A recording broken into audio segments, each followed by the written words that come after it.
J'ai sorti hier une vidéo très spéciale sur Dr Everything. Pourquoi je l'annonce comme ça? Vous le savez, hier ce n'était pas un jour comme les autres puisque c'était le premier tour de l'élection présidentielle en France. À l'heure où je tourne cette vidéo, je n'ai pas encore les résultats donc je ne peux pas en parler.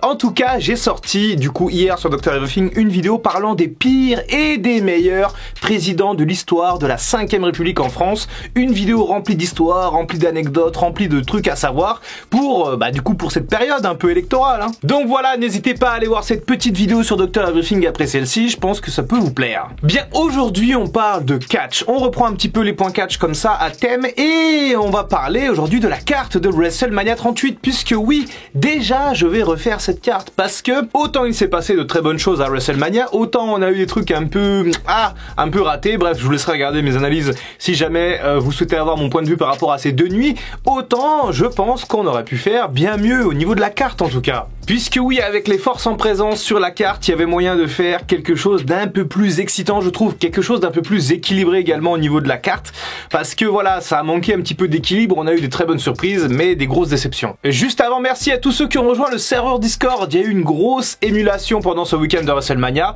et donc voilà, ça fait plaisir, on arrive aux 1000 adhérents, j'allais dire adhérents, je parle comme un politique, ça y est, aux 1000 personnes présentes sur le serveur, et ça fait vraiment super plaisir. Alors déjà, je vais vous parler des matchs que je garde, puisque oui, il y a quand même pas mal de matchs que je vais garder pour cette carte de WrestleMania 38 revisitée.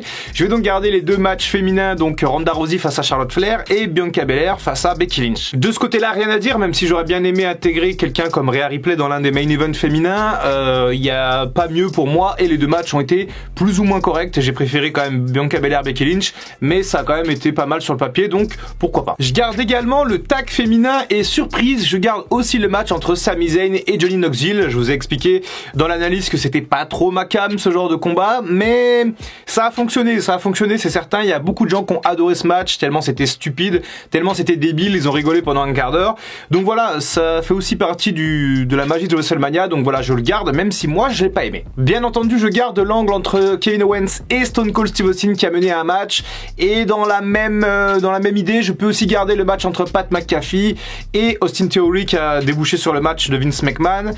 Parce que voilà, ça va pas être très grave pour la construction de notre carte. Concernant les tag team matchs, alors là c'est la grande équation, c'est la grande interrogation. Je pense que j'aurais gardé le match entre les Mystérieux et Logan Paul et le Miz pour au moins pour la prestation, qu'est-ce que je dis, de Logan Paul. Après les matchs entre les Usos et Rick Boogs et Nakamura, je pense que je le dégage. Et le match entre les New Day et les Peaky Blinders, je le dégage aussi parce que voilà, 1 minute 40 de match, autant pas le mettre. On arrive maintenant à ma carte un peu fantaisiste. Et du coup, si on supprime un petit peu ces matchs par équipe, on va en créer un nouveau. Et je vais pas être très original, mais on les a jamais vus s'affronter à WrestleMania, donc je vais tout simplement Usos contre New Day. Voilà, dans un match tag, avec ceinture, pas ceinture, à voir. En tout cas, ça aurait pu faire une magnifique affiche pour ce WrestleMania 38. On a parlé très souvent des deux champions de la mid-card qui n'étaient pas présents sur la carte de WrestleMania, à savoir Finn Balor et Ricochet. Eh bien, pourquoi pas créer une espèce de rivalité entre ces deux personnes, du coup, puisqu'ils sont champions de chaque branche. C'est déjà arrivé dans le passé, on a déjà eu des matchs SmackDown contre Raw à WrestleMania, notamment WrestleMania 24, avec un petit Batista Umaga un peu décevant. En tout cas, voilà, je peux proposer un match entre Finn Balor, champion US, et Ricochet, champion intercontinental. 5 minutes, 10 minutes, pourquoi pas, avec voilà, un représentant de Raw, un représentant de SmackDown de l'autre côté. Ça peut être assez intéressant, et au moins on a les champions de mid-card sur la carte. Parlons maintenant de l'Open Challenge de Seth Rollins. Dans mon uchronie, je garde l'Open Challenge toujours pareil, la même storyline, sauf que ce n'est plus Cody Rhodes qui va affronter Seth Rollins, mais c'est Gunther, et oui, celui qu'on appelait Walter, qui va donc intervenir, faire ses débuts dans le main roster. On sait qu'il les a fait en vrai vendredi à SmackDown, mais là je lui fais faire ses débuts à WrestleMania direct. Et on fait donc un Open Challenge où c'est Gunther qui répond à Seth Rollins et qui bat Seth Rollins. Donc voilà, Gunther qui arrive avec son homologue, alors il a changé de nom donc je sais plus comment c'est maintenant, bref, son manager, et grosse victoire de Gunther avec beaucoup de hits à WrestleMania. Alors vous allez me dire, Doc, mais si Cody il affronte plus Seth Rollins, qu'est-ce que t'en fais? Est-ce que tu le mets sur la carte? Est-ce que tu le laisses peut-être pour Raw? Eh bien non les amis, eh bien non. Ah, je me retrouve bloqué là, ça fait 2 minutes que je réfléchis comme un con parce que j'ai pas réfléchi à ça justement avant. En fait, j'annule l'Open Challenge de Seth Rollins puisque ça va pas le faire. En fait, j'annule l'Open Challenge de Seth Rollins et je fais démarrer Gunther, voilà, avant WrestleMania, on fait démarrer Gunther et on l'envoie en rivalité contre Seth Rollins. Je recommence ce que j'ai dit, y a pas de souci, on est en impro, dans les points 4, y a pas de problème. Puisque je garde l'Open Challenge pour Randy Orton. Et oui, Randy Orton qui va nous faire une storyline où il va expliquer que voilà, ça fait 20 ans qu'il est dans le business, y a personne pour lui au niveau à WrestleMania, alors il va tourner heel. Son association avec les RK Bro, bah on la met de côté un petit peu puisqu'on est quand même sur des grosses affiches de WrestleMania. Bon, j'avoue, ça commence à partir un peu dans tous les sens cette carte de WrestleMania, mais c'est pas grave. Je vais essayer de la garder un peu cohérente. Bref, Open Challenge de Randy Orton. Et là, cette fois-ci, on a Cody, l'American Nightmare, qui arrive et qui fait ses débuts. Donc on garde finalement la même histoire que contre Seth Rollins, mais on la calque sur celle de Randy Orton. Donc voilà, ça nous fait une grosse affiche. Randy Orton contre Cody Rhodes. Dans la réalité, ça pourrait très bien être une affiche de WrestleMania 39 l'année prochaine, pourquoi pas, ou de SummerSlam.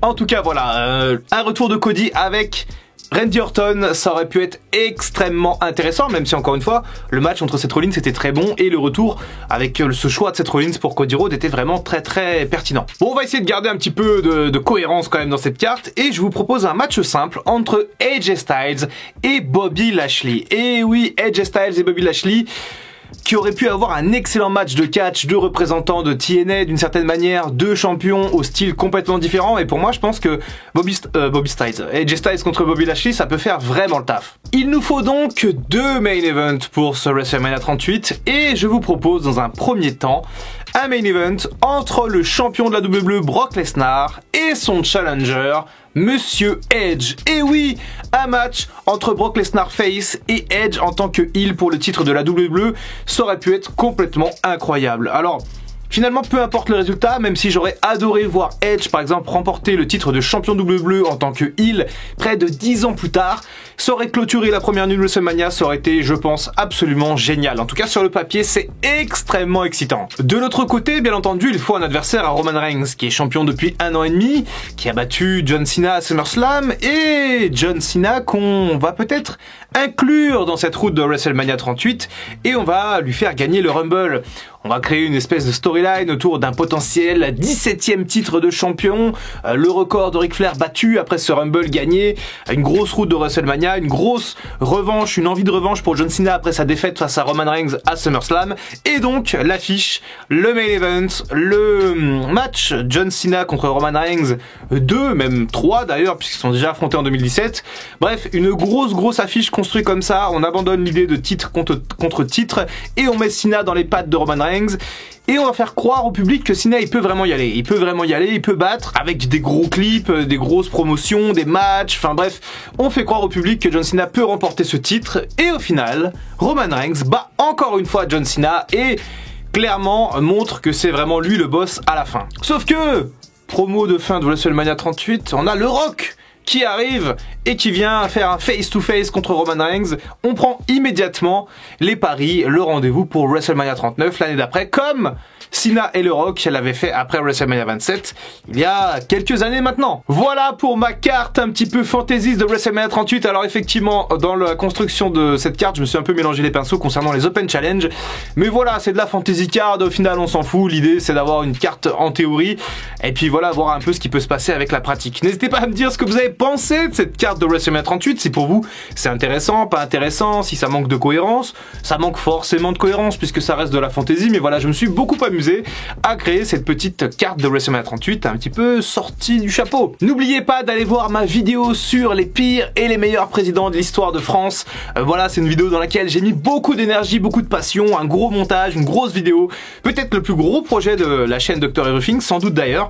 Donc voilà, merci à tous ceux qui vont aller cliquer sur cette petite vidéo après avoir regardé celle-ci. C'était le Dr Wrestling, je vous retrouve très bientôt pour une prochaine vidéo, et en attendant, comme d'habitude, prenez soin de vous.